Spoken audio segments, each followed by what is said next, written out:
Hi, we're back here at Devoxx 2013. Devoxx has been a great year, I think a great addition for a lot of technologies, Angular in particular, and I'm here with Brian. Thanks. Welcome, Brian, and we're here to talk about testing, and testing in particular, web apps, JavaScript, obviously not just Angular, right? And you had a session a couple of days ago about Karma. So give us the introduction on Karma. Sure. So Karma is a JavaScript unit test runner developed by a guy, Vojta, who also works with me on Angular. And what's cool about Karma is that it kind of harnesses real web browsers. So you can quickly test your JavaScript app right as you're developing it.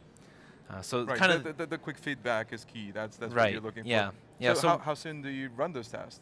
On save or yep, yeah. So Karma's pretty configurable, but the typical setup that we have is you start Karma when you start developing, and you can specify which files it will watch. It can even watch like CoffeeScript files, for instance, and it'll recompile everything, load it up in however many browsers you want to open up and have it hook into, and then it'll quickly give you the tests.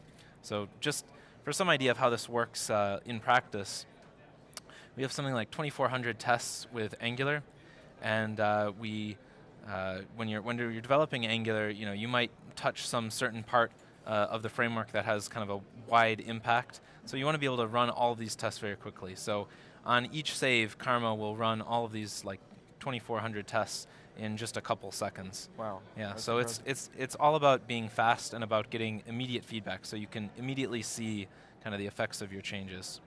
But you can also integrate this into continuous integration, I Yep. suppose. Yeah. That's Exactly. awesome. Yes. We also run this on our continuous integration server. It has all sorts of kind of plugins and hooks, so you can get email notifications. You can, it does tap. It does all of these sort of things. We run it in like a Jenkins setup, so it's very versatile. It's an excellent tool. So you actually, this is not linked, and you mentioned CoffeeScript in any way to Dart, I'm sorry, to Angular. You can actually use Right. it with Dart or other. Right. Yep. That's the idea. The idea is that through a kind of a plugin system, Karma can automatically like recompile or transpile, or it can do some small subset of sort of your build process to get your web app going, and then it can quickly iterate through and do these tests. And these are mostly unit tests, right? Yep. Do you have anything that goes beyond that that could look like scenarios, integration tests, or anything? Right. So at the moment, we do have a kind of a scenario runner for Angular that works with Karma, but another Googler, Julie, has been developing this new tool called Protractor, and Protractor is an Angular-specific, I guess, scenario runner, but it's very cool, and I think you can kind of take a look at it, and perhaps in the future we'll extend it so it's a bit more general. But for now, it's very cool. If you're developing an Angular app and you want kind of a better end-to-end experience, better end-to-end testing experience, Protractor is a very cool project.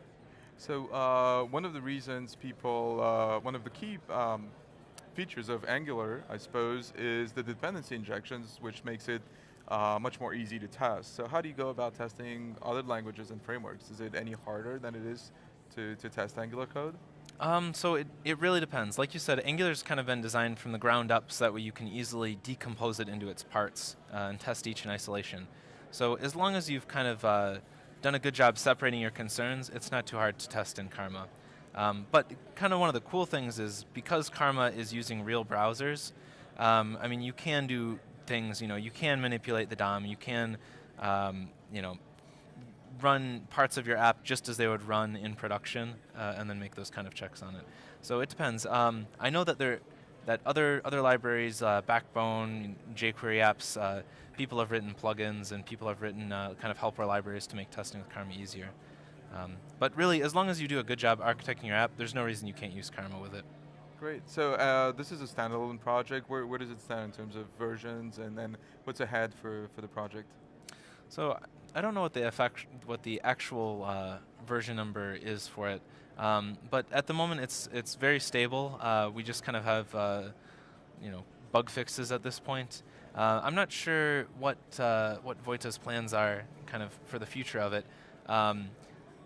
again, it's got kind of this more of a horizontal architecture. So at this point, like future development is more or less about adding plugins to add more options for yourself. Right, build the ecosystem. Right, right. But it's not something that really you need to add too much more to the core besides if we can make it faster or if we can make it more stable somehow. So what's a good place to start? What kind of URL can you share with us?